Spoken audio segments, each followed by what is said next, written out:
The purpose of this assignment is to create a video documentary that can be used in EC through 8 classrooms to promote multiculturalism, bilingualism, appreciation for diversity, and culturally competent teaching.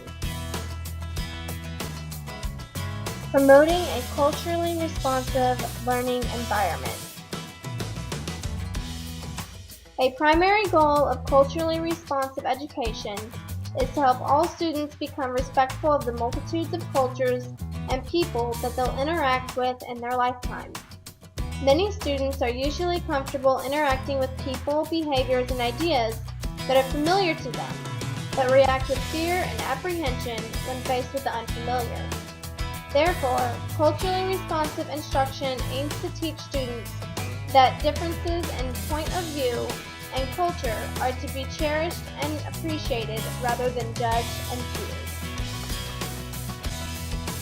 This can be done by providing students with an opportunity to share stories of their home life, such as family holiday traditions, as well as likes and dislikes. By doing this, it offers fellow students to learn about their peers' cultural customs. It also is important to teach students to respect and appreciate their own culture and heritage, to be proud of who they are and where they came from. Research shows that children are more likely to succeed academically and are less likely to act up if their families are involved in their education. In order to achieve the goal of family involvement, try sending home a questionnaire to have the parents fill out to gather information regarding the student and home life. Perhaps have a section to have the parents explain what they are comfortable sharing with the teacher and to incorporate ideas for ways in which the family could get involved. Ask parents to share their concerns and opinions about school and accommodate language and cultural differences. It is important to invite parents to act as full partners in making school decisions that affect children and families. This can be done by providing families with a copy of the curriculum for the month, as well as a class newsletter so that they are aware of upcoming activities or special events that will be celebrated or taught. Welcoming and engaging families as co-educators of their children can help create spaces to be more creative in the curriculum design to integrate children's cultural experiences. This can be done by incorporating various classroom activities where the children have opportunities to bring family artifacts or photos to share with the class. The students are also encouraged to bring a book from home that highlights the students' customs and traditions that can enhance extended conversations and opportunities to learn.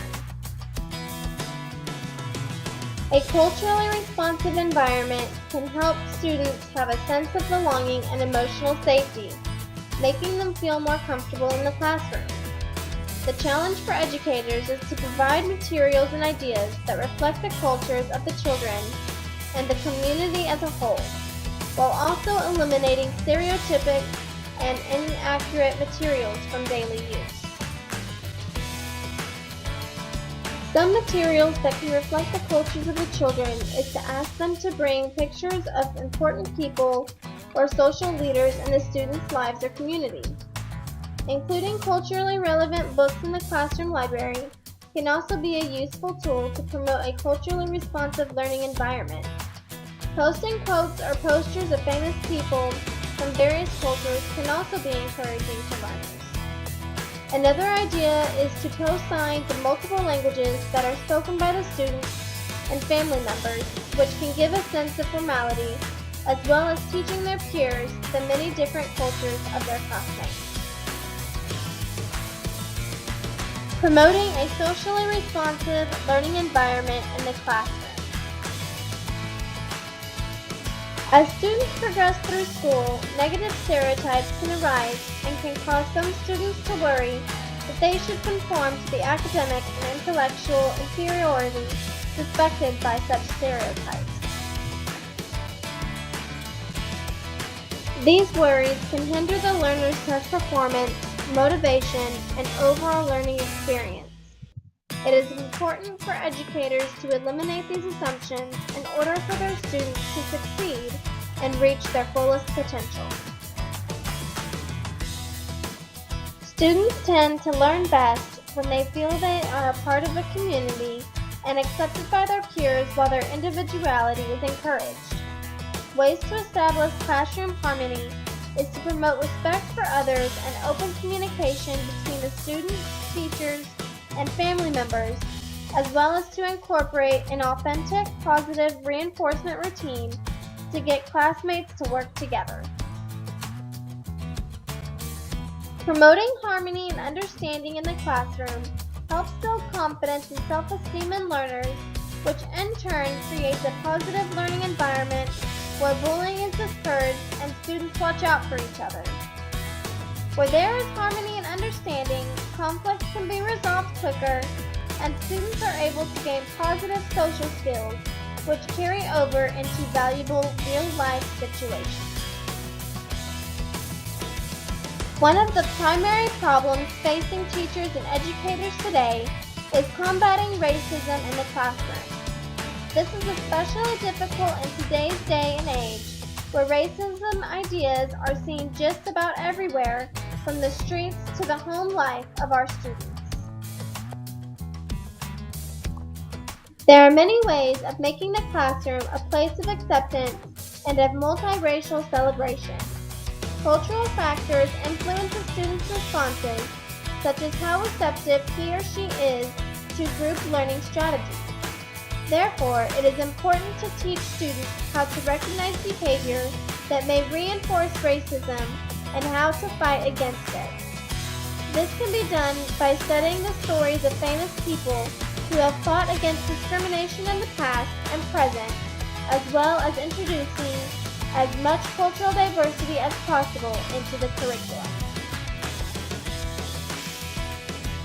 The consequence of predilection or having a certain bias towards a group of people in the classroom can hinder students' learning. These attitudes or stereotypes can affect our understanding, actions, and decisions in either a positive or negative way and are usually activated involuntarily or without our awareness or intentional control. Having an implicit bias in regards to gender or race are some of the most common found in schools. Gender does not affect the student's ability to learn certain subjects, and the color of our skin does not define our mental capacity or ability to control our behavior or emotion. A solution to help control predilection would be to require teachers to attend a workshop or training session to overcome their hidden biases so that they are more aware of what they are saying or treating their students.